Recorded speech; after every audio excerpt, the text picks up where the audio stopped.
Hi, magical life coach Jill Lightheart, and welcome to the final in our little series of manifesting on the full moon. I hope you've enjoyed it. I certainly have. So we've rocked around, we've been through the elements, we've looked at time, and now we're coming into what pins it all together, spirit or consciousness. And it's actually the biggest piece. Now, there are some people that believe that 90 to 98% of who we are is the way that we are being. So when I think of that piece, what I'm thinking of is, who are you being? Who are you showing up as in your world? Are you being you?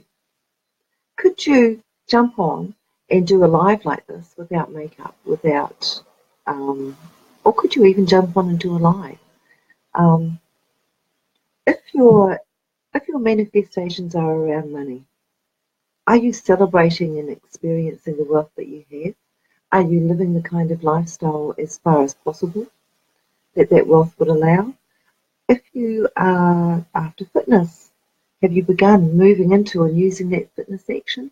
Is your mindset that of being what you're intending?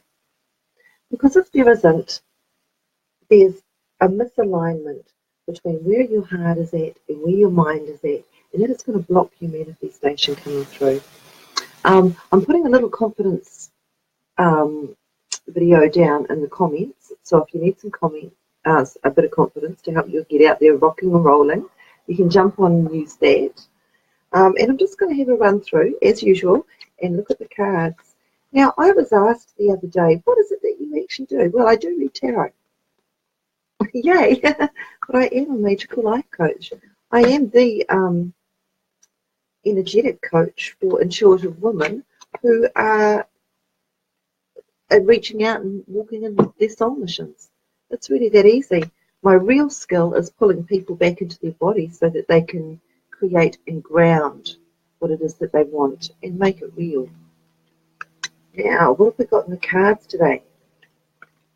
Well, we've got a lot of action in our ear. All the army boys are going home. We just had Operation Katapo in Marlborough, Blenheim. That's the other thing I do. I balance this side of the world. Being down under, I guess you can tell from the accent. I don't have an accent, she says. Oh dear. Okay, so what have our cards got for us today?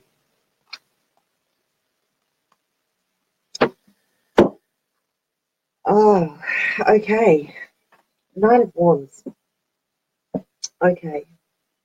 This is victory after toil. This is laying down your burdens. And what I think of when I see this, it's about surrender.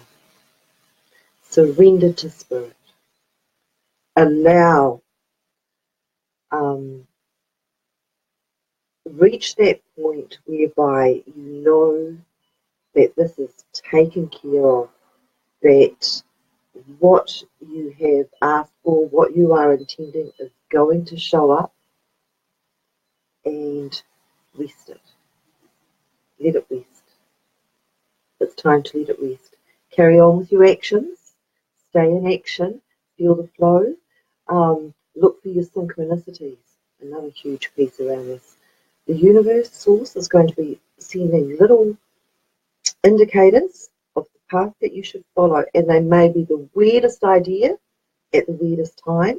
It may be go down and have an ice cream. But you'll go down to get the ice cream and there'll be someone at the dairy who you really need to talk to, and they'll have an opportunity for you to follow on it. It may be 11:11 or something like that. I don't use the numbers in that way because I have a little thing about programming. In that computers are written, binary language is written in ones and noughts. So I try not to get too hooked up in that way. But perhaps there is a number that is repeating in front of you. Perhaps there is a car. Perhaps you've seen 2323, and there's a car in front of you with 2323 on its number plate. Do something different. Follow the car, see what happens. If nothing else, you'll have reset what was going on, and it could very well be the pathway that leads towards your intention being made real.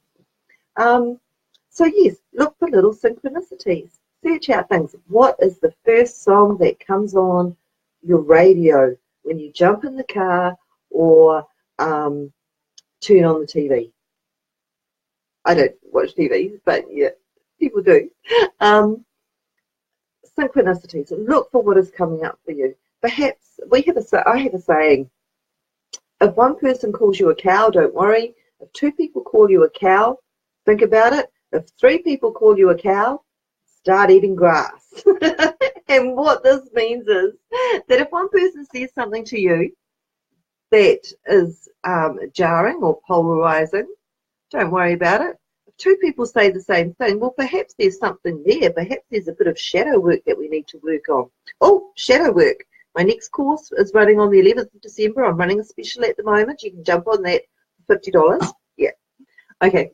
But perhaps there is something there. Have a little think. But if the third person comes up and says exactly the same thing, then, wow, look at it. Deeply look at it. Own your responsibility. So often we give our power away. The idea here is to be totally responsible for yourself. The more responsible you are for what you're putting out within the world, the more power and control you have over it. Oh dear. Are we creating or what was the miscreating? And that's all I have for you today. Now, I'm looking forward to hearing how you're going with your intentions. My people have already started showing up. I've already had 5 people for me to support so far, and we're only in the first 5 days, so that's pretty, well, it's synchronicity as well, but pretty lucky, and I'm feeling incredibly blessed about that. So I set out for 15, so here we go. Rocking on. Don't forget, you can find me at www.jewellightheart.co or at nztarot.co. Much love, guys.